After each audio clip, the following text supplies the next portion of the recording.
कैसे इंडिया ने शीत युद्ध का अंत करवाया? इसका जवाब जानने के लिए हमें हमारे संविधान के प्रियम्बल को समझना होगा।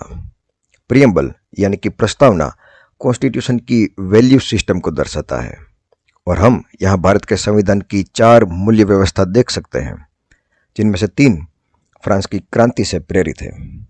फ्रेंच रिवॉल्यूशन के बाद लिबर्टी, इक्वालिटी और फ्रेटर्निटी के विचार ने कई और क्रांतियों को जन्म दिया, जिनमें से एक अमेरिका की क्रांति भी है। ब्रिटेन से आज़ादी लेने के बाद जब अमेरिका के फाउंडिंग फादर्स दुनिया का पहला संविधान लिख रहे थे, तब उन्होंने स्वतंत्रता और समानता के बीच एक दुविधा का सामना किया। They believed there is a theoretical conflict between liberty and equality and you cannot have both। क्योंकि अगर आप लिबर्टी को चुनते हैं तो आपको मिलेगी एक लिबरल एंड लिमिटेड गवर्नमेंट और बाकी सब मुक्त बाजार अर्थव्यवस्था से चलेगा। आप एक कैपिटलिस्ट इकोनॉमिक बन जाएंगे। In liberty you will have freedom of speech and press, right to religious freedom, right to occupational freedom.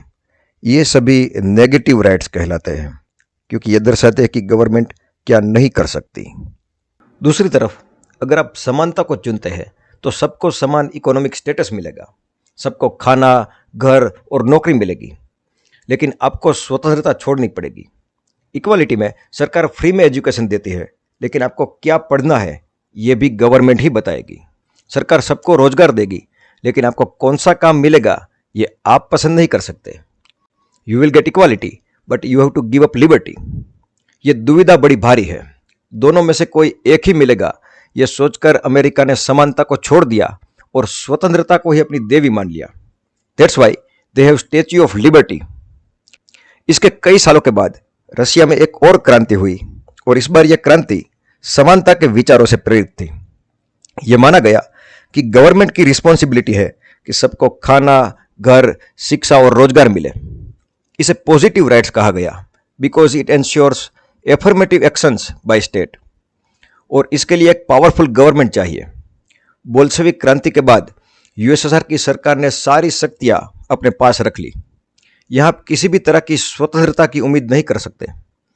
राज्य प्रेरित अर्थव्यवस्था में संपत्ति के निजी स्वामित्व को कड़ी सजा से डिसइंसेंटिवाइज किया गया। यह माना जाता है कि साम्यवाद के विचारों को लागू करने के लिए 1 करोड़ से ज्यादा लोगों को मार दिया गया। मैंने बताया था आपको, चॉइस इज टफ, लिबर्टी और equality, you can not have both. और यही आइडियोलॉजिकल कॉन्फ्लिक्ट ने पूरी दुनिया को 2 हिस्सों में बांट दिया, वेस्टर्न फ्रंट और यूएसएसआर, और यही कोल्ड वॉर है। यह जियोपॉलिटिकल टेंशन जियो कम और पॉलिटिकल ज्यादा था। यह विचारधारा की लड़ाई थी।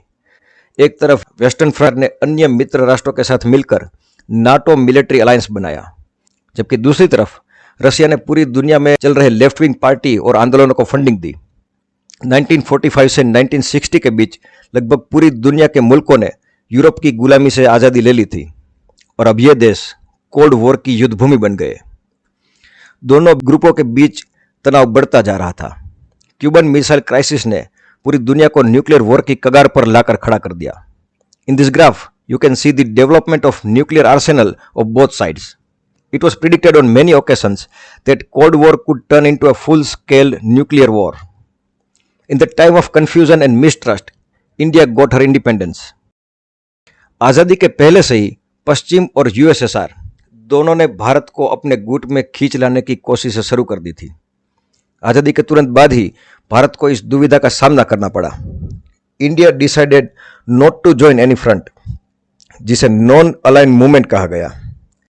आजादी के बाद अब भारत को अपना एक कॉन्स्टिट्यूशन ड्राफ्ट करना था and our constituent assembly face the same dilemma, liberty और equality.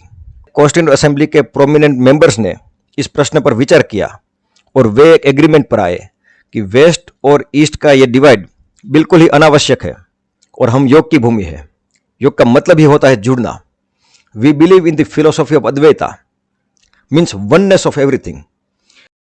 We will not divide our rights into liberty or equality. Instead, we will categorize our rights into positive and negative. Negative rights मतलब government क्या नहीं कर सकती और positive rights means government को क्या करना चाहिए। और हमारे कॉन्स्टिट्यूशनल मेकर्स ने डिसाइड किया कि सिर्फ नेगेटिव राइट्स ही न्यायोचित हो सकते हैं, पॉजिटिव राइट्स नहीं। पॉजिटिव राइट्स ज्यादा से ज्यादा राज्य नीति के मार्गदर्शक सिद्धांत बन सकते हैं। Only A negative right can be justiciable, positive right can not. Let me explain. अगर मैं आपके टाउन में रहने आऊं तो मैं आप लोगों को कुछ प्रोमिस कर सकता हूं, जैसे कि मैं अपनी कार गलत जगह पर पार्क नहीं करूंगा, कहीं पर भी कचरा नहीं करूंगा, ऊंची आवाज में म्यूजिक नहीं बजाऊंगा। ये सारी नेगेटिव प्रॉमिस है जो बताती है कि मैं क्या नहीं करूंगा। अब मैं कुछ पॉजिटिव प्रॉमिस भी कर सकता हूं, जैसे कि मेरा मैथ्स अच्छा है तो मैं आपके बेटे की 10th की एग्जाम में हेल्प करूंगा, आपके पेरेंट्स को मंदिर तक लिफ्ट दूंगा। लेकिन ये दोनों ही बातें पॉजिटिव प्रॉमिस है जो कि न्यायोचित यानी कि जस्टिसेबल नहीं हो सकती। मैं कार गलत तरीके से पार्क नहीं करूंगा, ये नेगेटिव प्रॉमिस है, तो जस्टिसेबल भी है। मतलब कि आप मुझ पर मुकदमा कर सकते हैं अगर मैंने गाड़ी गलत जगह पर पार्क कर दी है, पर आप मुझ पर यह मुकदमा नहीं कर सकते कि मैंने आपके पेरेंट्स को लिफ्ट क्यों नहीं दी या आपका बेटा 10th में क्यों फेल हो गया। आई होप आप समझ गए होंगे। Only A negative right can be justiciable, positive right can not. हमारे संविधान में हमने पार्ट 3 में नेगेटिव राइट्स जोड़े, जैसे right to liberty, right to religious freedom. ये सभी नेगेटिव राइट्स है, इसीलिए part 3 of the constitution is justiciable. मतलब कि भारत की सुप्रीम कोर्ट आपके उन मौलिक अधिकारों का रक्षण करेगी जो पार्ट 3 में लिखे गए हैं। और भाग 4 में हमारे पॉजिटिव राइट्स है जो बताते हैं कि सरकार को क्या करना है। सरकार को रोजगार देना है, पोषण देना है, पंचायत को मजबूत करना है, पर्यावरण का रक्षण करना है।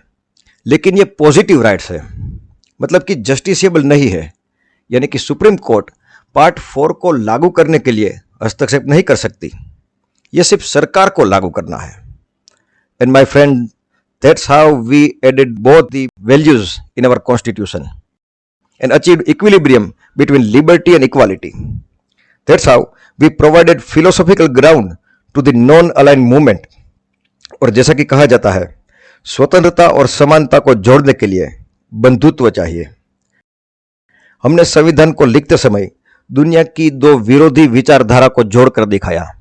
We have united two most polarizing ideas. That's why in our India we have Statue of Unity. Statue of Unity सिर्फ इस बात का प्रतीक नहीं है कि कैसे हमने 562 प्रिंसली स्टेट को यूनाइट किया।